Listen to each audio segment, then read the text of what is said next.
This morning, I'm in Bloomfield, Nebraska. Another one of those small towns dotting middle America that make this place great. And today we're gonna talk about pets in the pool and what you gotta know and what you gotta be careful of. Pets like Fluffy there. So today I had a good friend of mine shoot me a text and ask me about the house she's living at. It has a pool, and her landlord is worried because she has her 3 dogs and they're swimming in the pool and they might be clogging up the filter, and the only way to fix that, according to the pool guy, is to put in some sort of suction cleaner, and that will somehow prevent it from being clogged. So I want to take a few minutes and just talk about pets in your pool and what it means and some of the things we got to watch out for and take into consideration. I guess the first question is can we let pets swim in the pool? And for ease of talking, we'll just say dogs, because cats don't swim in pools. Turtles, you might have a turtle that swims in the pool. Birds don't typically. Like if you got a parakeet, he's not going to be swimming in your pool. Your pet snake probably not going to be swimming in your pool on purpose. So in this case, we're talking about furry friends like dogs, and can they swim in the pools? Are they okay to do so? Can they go in the pool? What does it mean? And the short answer is yes, they can go in your pool. Your dogs can go in your pool. Now, the long answer is, just like anything, we got to keep it in moderation because it can be very hard on the pool. If you look at me, I got a little bit of hair left, much like her. I'm due for a haircut. But all these little hairs, right? If we could take them out and flatten them out and measure the surface area, and you time it times 1,000,000, there's a lot of surface area and hair on my head. Fluffy over here, same deal. She's got about 1,000,000 times more hair than I do. And she's not washing her hair every day. She's not taking showers every day. She's not avoiding rolling in the dirt like you or I might on any normal day. She's doing what dogs do and what pets do. And sometimes they like to roll in poop and do things like that. I know Fluffy is a huge fan of rolling in deer poop. So we have to watch out for that, because it's not a good thing when she does. It gets really gross, especially when we all have to pile in the truck together on a trip like this. But I digress. What I'm trying to say is that there is a lot of stuff trapped in this hair right here. A lot of things that just waiting to get swished around in the water and released into your pool. Things like algae spores and phosphates and different things that are going to use up your chlorine. A dog like Fluffy is about equivalent to about 40 to 45 human beings in a swimming pool. So if you take a dog like Fluffy or your average lab or even a golden retriever, that's like 40 to 50 people in a swimming pool for one dog that's about that size. And so it can be hard on a pool. And again, it's fine for them to swim in it, but we do need to take some precautions and be ready and know that there's going to be some things we need to do before, things we need to do afterwards. Fluffy here, she doesn't shed. She's got a lot of poodle in here. It's kind of nice. We don't have much cleaning up to do. We're not vacuuming up a lot of hair at home. But golden retrievers, Labradors, other dogs that do shed, not only does that hair carry a lot of stuff in the pool and eat away at that chlorine reserve we have in the water, the sanitizer reserve, but that hair can get in, it can clog up baskets, drains, impellers, things like that, and kind of stop the system up, and even get in the into the filter and kind of clog up your filter. And I have one specific pool customer who's got a couple not German Shepherds, but golden retrievers that love to swim in the pool. And every time we tear down his cartridge filter, there is a ton of golden retriever hair in his filter. So we just need to be mindful of this. If the dogs are going to be swimming in the pool, that's great, but we're going to need to test that water a little more often. We probably want to get on a better phosphate regimen for treating phosphates to prevent algae blooms. We're going to be checking those chemicals a little more often, almost like if you were having a giant pool party. If you got one dog swimming in the pool, it's like having 40 of your friends over to swim in the pool.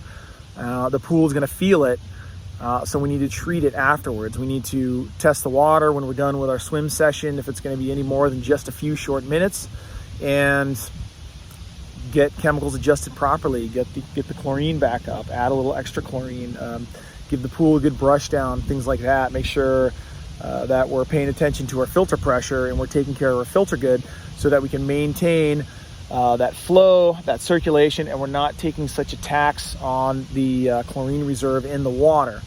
Because dogs like Fluffy here, they will use up a lot of chlorine in the pool, and they'll leave a lot of little things that love to grow in water. And then when there's hardly any chlorine left in the pool, all those things they left can start to grow and take root.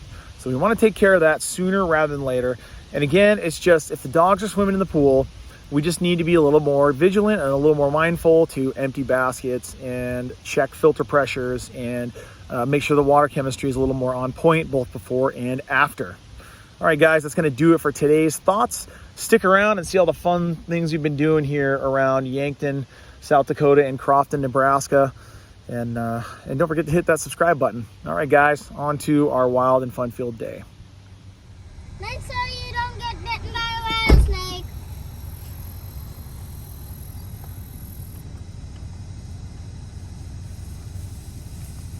Wells wants to see if the corn is going to be knee-high by the 4th of July. Whoa! This is deep.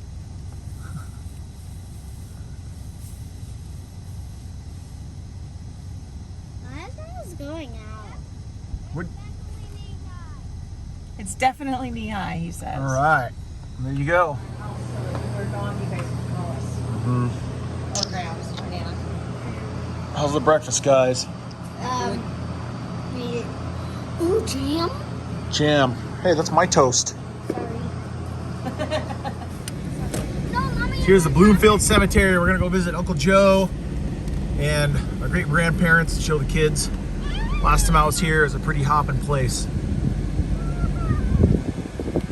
Cemetery? Ellen, Anton and Ellen. Yep. How about if you not walk all over their gravestone? I don't think you're supposed to walk on those. There's James. There's the Sorens. And then there's Uncle Joe. Uncle Joe right here. Any other mouse? I don't think they're on. Cutie. Found a killer antique shop just a couple blocks east of Crofton. They've got a lot of stuff here.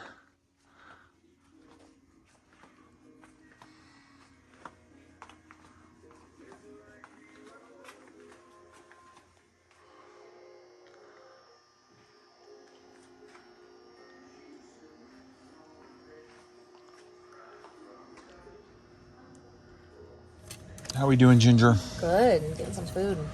Has it been a wild trip so far? Yeah. Long and wild. How about you guys? How are we doing? Good. Willow, what's the coolest thing we did today? Go to a fireworks shop.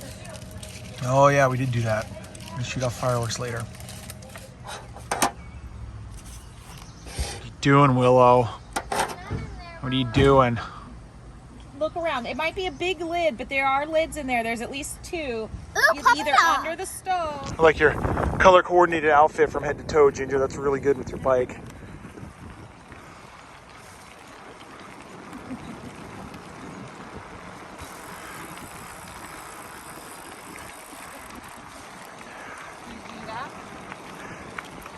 You gotta swing it around.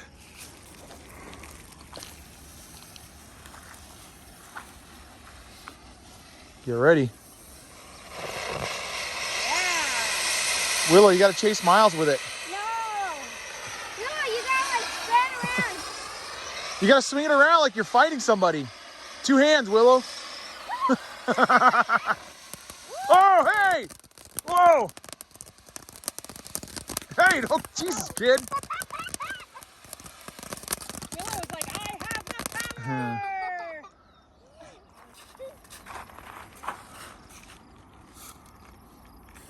Dad, I wanna do this. See what it does. Oh, that was lame. No, it's Miles, not grab done it. yet. That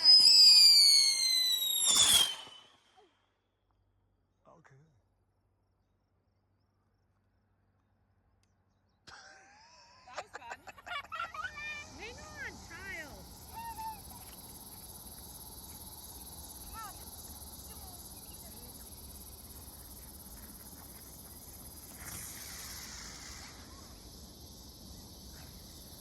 Mama, stop it.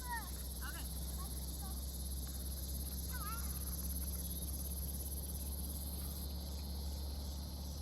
hang on. Is that the right side up? Should it? And, Oh, okay. Right. Whoa. Whoa! You're okay. You're okay, Willow. You did that. Here, give me the ball. Come on, you wimp. You gotta actually light it. You'll know when it's lit. And we need to get that punk from him before he sets us here. There you go. Up, this one. Oh, it's like a Roman candle.